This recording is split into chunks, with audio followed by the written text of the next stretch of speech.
Sipas së dhënave nga gjykata e shkallës së parë të jurisdiksionit të përgjithshëm Shkodër, gjatë të këtij viti janë paraqitur 211 kërkesa padi për urdhër mbrojtje në qarkun e Shkodrës. Nga këto gjykata ka pranuar 160 kërkesa për 19 raste ku ka vendosur rrëzimin, ndërsa 32 kërkesa janë pushuar. Avokatja e shoqatës Gruaja te Gruaja, Blerta Nuria, deklaron se urdhri i mbrojtjes ka dhënë efekt në mbrojtjen e grave dhe vajzave, por thekson se zbatimi i tij është thelbësor.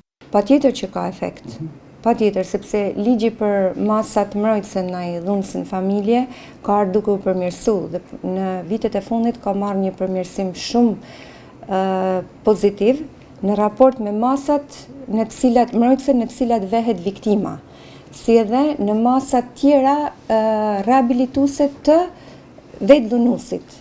Pra, ligji parashikon jo vetëm masa mbrojtëse për viktimen, për gruan, për vajzen, por parashikon edhe masa trajtuese, rehabilituese për dhunuesin e asaj viktime.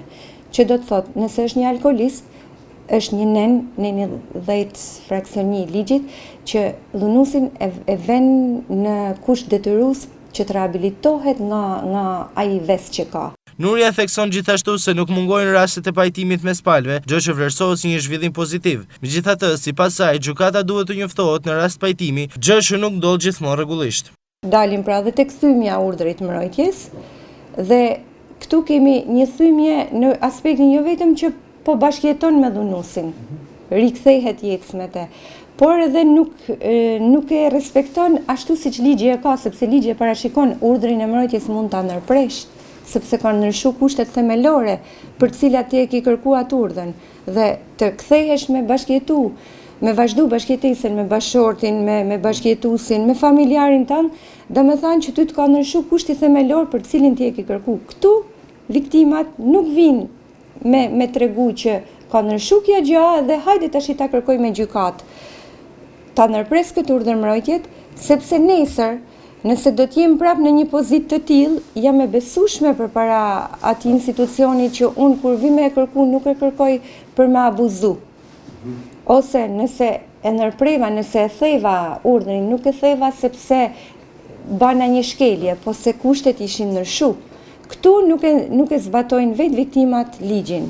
Më ardh me kërku, me bëj një kërkesë që të bëjë ndërpremje të urdhrit mbrojtjes.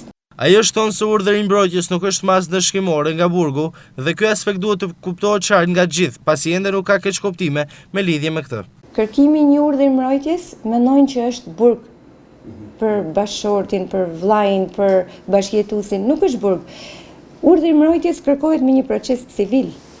Është një kërkesë padi, ku paditësia kërkon mbrojtje nga dhunuesi, pavarësisht që flasim për dhunë, pavarësisht që është objekti dhunë, por procesi është civil.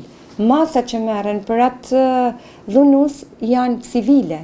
Sipas Nurjes, është shumë e rëndësishme që gratë të rrisin forcën denoncuese ndaj dhunës, duke i drejtuar institucioneve, ndërkohë shoqata, policia, organet e tjera ligjzbatuese dhe shërbimet sociale kanë krijuar një bashkim të vlefshëm për trajtimin me kujdes të këtyre rasteve.